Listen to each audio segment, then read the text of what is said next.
ኤፍታህ የህልም ዓለም መፍቻ መጽሐፍ ሊመረቅ ነው። እነሆ ከፊት ግንቦት 22 ቅዳሜ ከ6 ሰዓት ተኩል ጀምሮ ይመረቃል። ቦታውም መገናኛ ማራቶን ህንፃ ላይ ዓለም ሲኒማ አዳራሽ ነው። የካ ክፍለ ከተማ ፊት ለፊት ያለው ማራቶን ህንፃ ላይ እንገናኝ። ገና መጽሐፉ ሳይታተምና ሳይመረቅ መጽሐፉን ገዝታችሁ የጨረሳችሁ ሰዎች መታችሁ መጽሐፋችሁን መረከብ ትችላላችሁ። ስትመጡ የገዛችሁበትን ደረሰኝ በባንክ የከፈላችሁበትን ማለት ነው ፊት ለፊት ይዛችሁ ነው።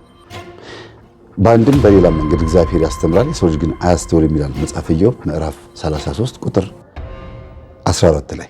ስለዚህ በህልምም ይናገራል እግዚአብሔር።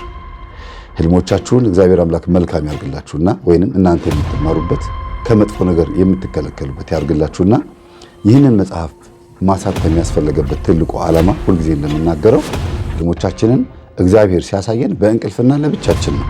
ስለዚህ በአደባባይ ህልማችንን ለሰው መናገር ስለሌለብን ይህንን መጽሐፍ የገዛ ሰው ህልም ባየ ቁጥር መጽሐፉን ገልጦ በዛ ላይ ከማንም ጋር ሳይነጋገር ከመጽሐፉ ጋር ብቻ እየተወያየ ህልሙን ለራሱ ይቆጥራል። ለአደባባይ ለሰው አይናገርም ማለት ነው።